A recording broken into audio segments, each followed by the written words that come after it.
Korea almost feels like, to me, like hip-hop did in the States in like the 90s, because it was new, it was exciting, and the energy of it is just like through the roof.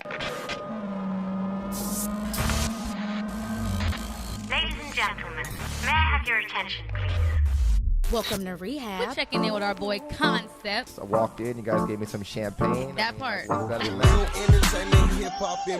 You have checked in rehab. We need to know, What's your addiction? What's Babe, your addiction? break down the rules. No music, no money, no drugs, no sex, no jewelry, no typical shit. We want you to dig deep. Okay. You know what I'm saying? And we want you to think about something that you do every day. Yep. Could be subconscious. We want a real answer. Nothing that's materialistic, nothing that's simple. It's that thing that you do every day that you don't even think about, like that thing Give you us some need. examples. Give us some examples. Man, we had Some examples. some people, Doritos. Somebody said they like playing Madden. Somebody said they get on Instagram every day. They gotta check Massages, Prayer. prayer, Somebody said solitude. They gotta be Yeah. by themselves. cigarettes, Fat you know? bitches. Okay. Yeah. Okay. Fucking fat bitches, though. Oh, You gotta fucking get I mean, the I'm definitely specifics. addicted to my phone for sure, just in general. We That got, thing- I we got can feel it, like, yeah, the thing. That's why you have not the let thing that that's go in my right hand there, right right now. there. That I'm like, Right. that Is I'm that like your real addiction, like, though? Yeah, I am pretty addicted to it. Like, if I don't have my phone on me, like if I like leave it somewhere or it dies, it's like I feel You like don't know what there's to do? like there's some sort of like pull there. Yeah, something's you know? missing. Yeah, and it'll really bother me. Which is not a good thing. I should fucking get rid of this. I mean, it's, thing. you know, it's common. I think everybody to some extent is addicted to their phone, but some people is extreme. Yeah. And Yeah. you sound like it's extreme. Like I know people who just hold their phone and they're just scrolling and they're not even looking. That's like a real addiction to me. Yeah. Is that what you do? Yeah, I do that as well. You know what? I definitely do that too. Like, but all right. So I've been in Asia. I was in Asia for like a year and a half, right? Right. So my phone. One, I went there. I didn't know that like how long I was gonna stay there. So I basically I never wanted to like get like an actual phone over there with the phone number with the plan. Right. The good thing is that there's public Wi-Fi like most places out there. Like you could just be in the street and get public Wi-Fi. Wow. Like a lot of times, you know. So it's like literally I was there for a year and 7 months. I had my phone on airplane mode the entire time, only rocked on Wi-Fi, which was actually What? really dope because it gave me those like moments where like I literally couldn't use my phone. Right. You know what I mean? Like I didn't have service, I couldn't make a phone call, my Instagram wouldn't load, and it actually like I found it to be like really good. And people out there would be like, "Yo, you know, like get a number, like you're still rocking on Wi-Fi, like you've been here for a minute." And I'm like, "Yo, but I like it like." It's good that like sometimes I just can't use my phone because it doesn't. Right. It gives me an excuse to like I don't need to take it out of my pocket. Right. Like I can't use it. Gives you that balance. And now I've been back here. I've been back in the States now for like 2.5 months, and now same shit. It's like all the time. I got my phone out. It always works. I could always use You're a it. junkie again. Yeah. It's all over. It's all I'm a over. junkie. You're I'm a junkie junkie. again. You're back at it. I'm a junkie. We I'm sure definitely there's take other that. things that I'm addicted to. Not I'm like pretty that. sure it is. But yeah, not like that. You have that in your hand right now. That was the first thing he said. I mean, Damn give you you, that. phone. Damn you. all right, man. We got the 5 W's coming. The who, what, when, where, and why. What's the difference between hip hop scene and Seoul, Korea, and here in the U.S.? Okay, so the difference is, I'd say like from a from the fan perspective of it, you know what I mean? Like from the fans, it's like, all right, so I feel like in a lot of Asia and especially Korea, hip hop is relatively new in the sense of like not that like the music is necessarily like new, like they've been making hip hop over there for a while, and obviously like they've been tuned into like what we're doing, but as far as it like being welcomed into a like major platform and or like mainstream market, in Korea especially, it's relatively new. So like the way that I like to explain it to people is that like Korea almost feels like to me like hip hop did in the States in like the 90s, because it was new, it was exciting, and the energy of it is just like through the roof, and it's an energy that you can only get once. You can only get that energy from being new and feeling that new, you know. And it's just like the energy and the love and the support is just crazy over there. Like, you know, you tell someone that you're an artist and instantly like they're like into it, like they want to know about you, they want to know what you do, they want to hear it. Like, you go to a show, you come out on stage and everybody's in tune with the music, what is happening, the performance of it. You tell, like, you know, you do like a call and response of any sort. It's like everybody's doing it. You tell people to put their hands up. Everybody got their hands up. It's like they're just genuinely excited about it, you know? And that's just what's, you know, that's what's amazing. Damn, you know? That's totally different than here. No, let me tell you something. That's like everything's he just a polar answered why opposite. everyone loves touring internationally. No, 100%.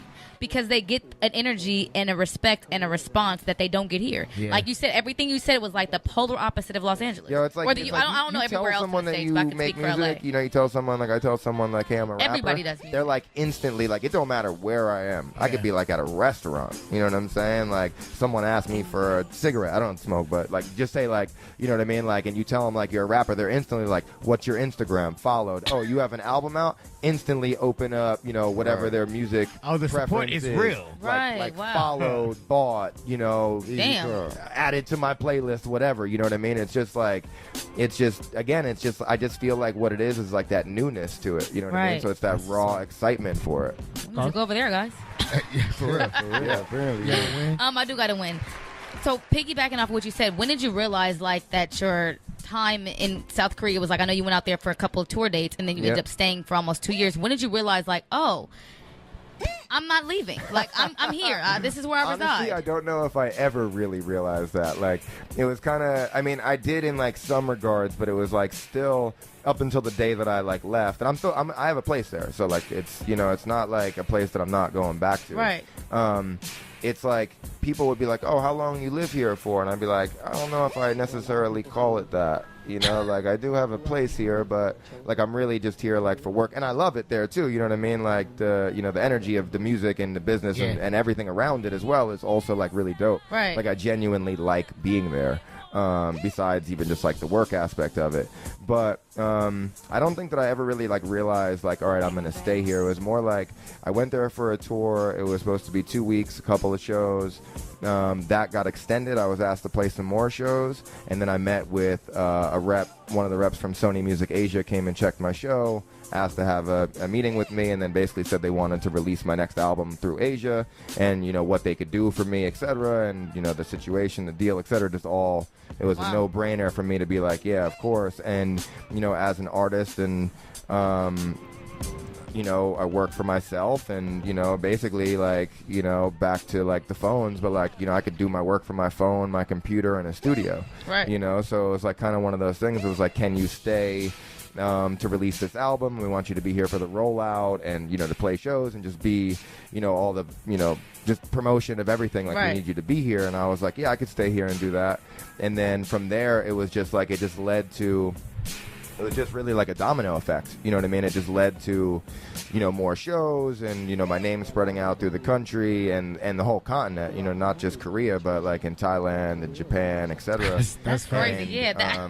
So it was just kind of like, I didn't really know how long I was going to stay there. It was like, you know, and even like with my place, like I stayed with a homie for months, like for like 5 months, and to the point that I was like, well, yo, I know that I'm not leaving anytime soon. Yeah. You know what I mean? So, like, I might as well get a place now. Right. Like, I'm sleeping in your fucking living room. You know what I mean? So, yeah. And then, you know, basically, like, even with that, like, even trying to leave, like, I knew I had to come home, come back to the, you know, to the States for a little bit. Like, I only planned to leave for 2 weeks. So I left here from LA. Like, all my shit was here at my spot. Crazy. I had a spot in LA. So, like, all my stuff was here. Like, my family I didn't see. So, like, when I flew back into New York and seen my family and just chilled. I played a show over there, and then I flew back here. It's funny because it's like you got it. It's like he got out there and he had to get it. It was like it was coming his way, and he just ran with it. I had to, you know. And it's like that's how this shit go. Yeah. And it's like you ran with it. You had to ride that wave. All right. I actually respect that. And I stayed, and then finally I was like, all right, like, this is my last show. You know what I mean? Like, don't. Gotta I go back can't, home. Like, I gotta go home for a little bit. And like now, like I'm gonna go back there. I'm gonna go back probably in like October for like a month or two. I gotta be back here in LA like January, February. So. But. Let me ask you this: when you got back this time, where's the first place you ate at? First place I ate at? Outside of actually, home. it's funny. The first place that I ate in Korea was a Moroccan spot. No, when you got when you got back. When I got when back. you got back home. All right. Well, I landed. All right. Well, the first I'll tell you the first thing I ate, and then I'll tell you the things that I wanted to eat. So I landed in JFK in New York like mad late. Like my flight was delayed. I flew from Beijing, so like my flight was like crazy late. I got in at like supposed to land at like 1 a.m. I landed at like 3 a.m. So nothing's really like open by the time I got out of the airport and like all that shit.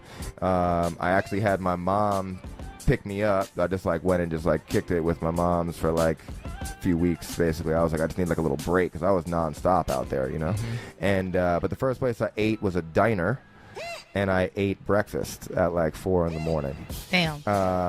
The things I wanted to eat though, I really missed New York pizza.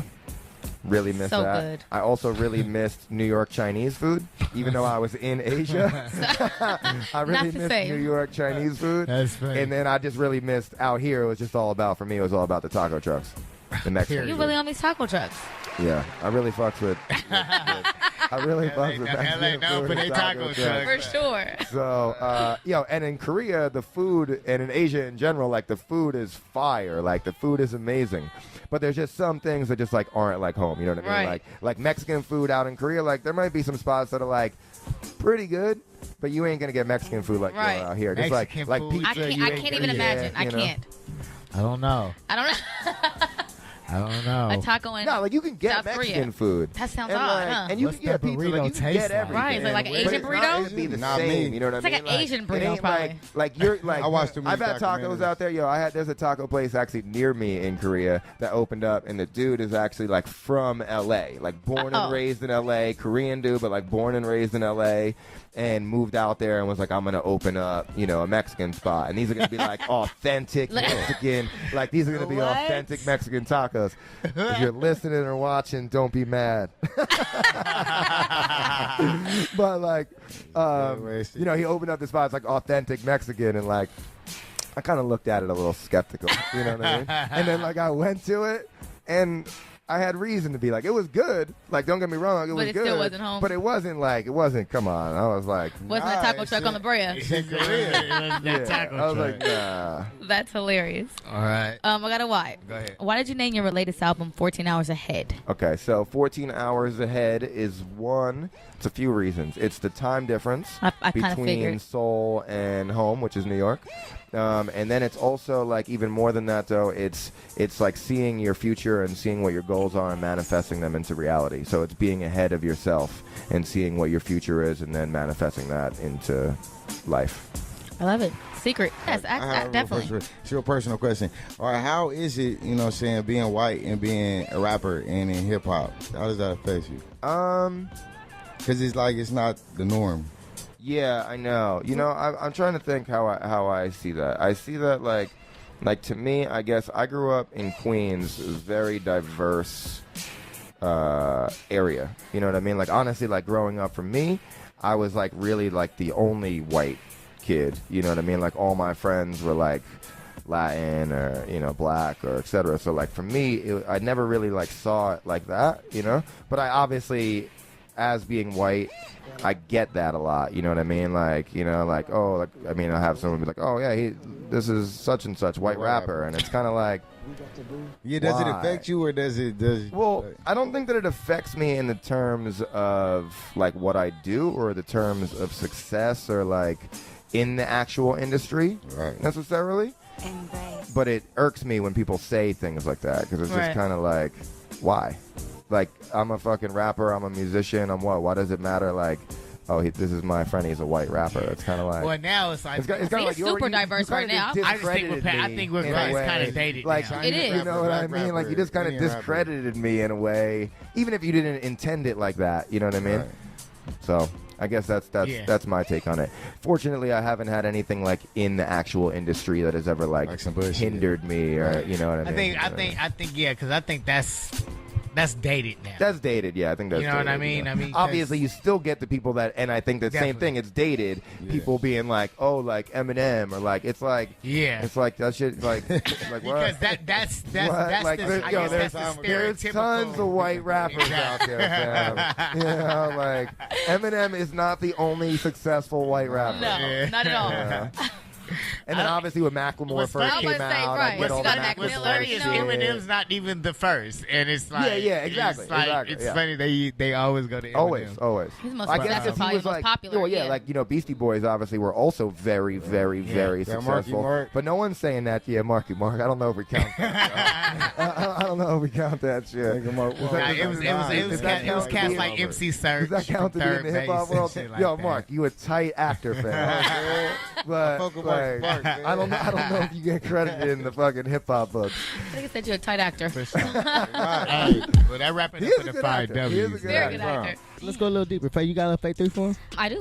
Okay, let's hit him. Wanna get into Faye 3? Yeah. Okay, I was in your tweets and shit. Oh shit. Nothing major. I just want to know. You said that you've never been this excited about music. Yeah. Why? Like you've been doing music for a minute.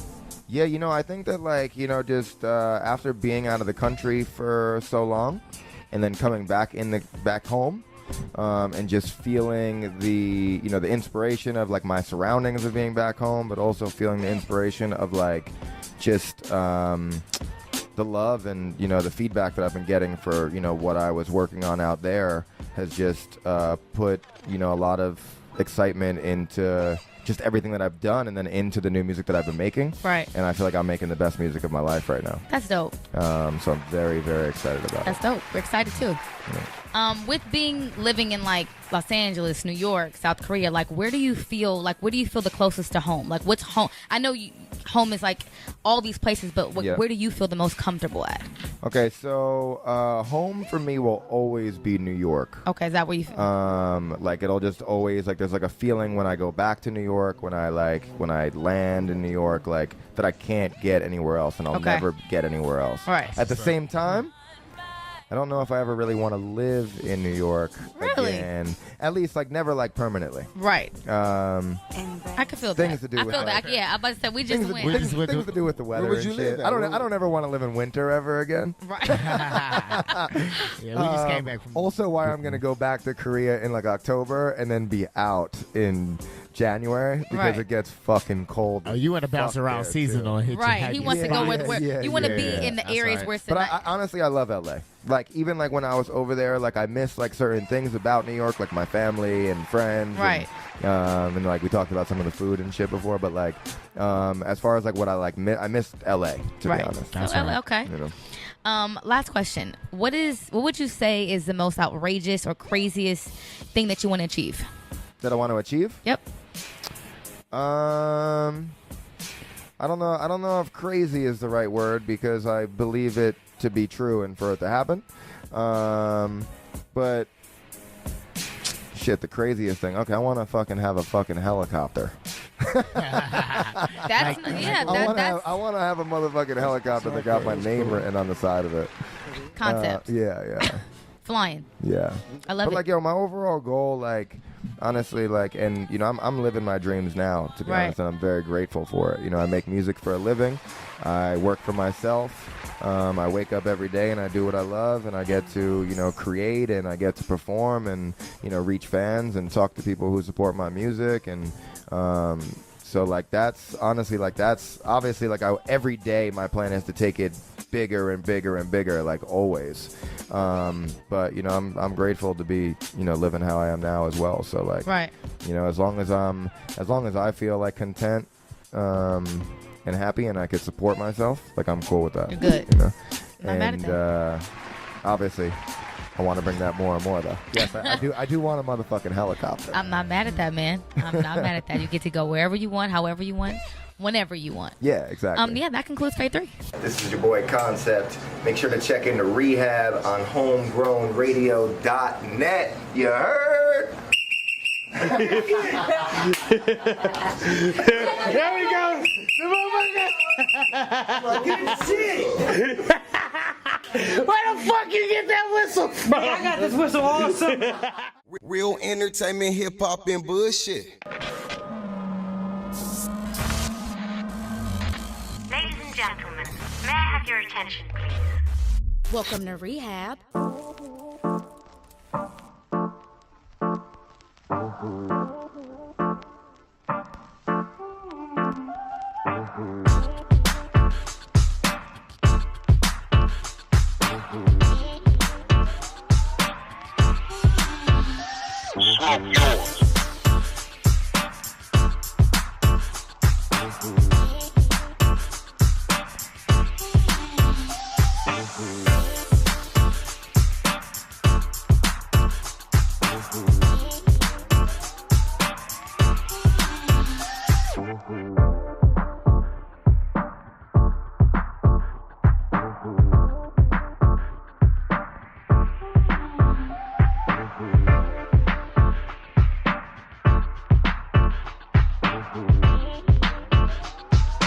Real entertainment, hip hop, and bullshit.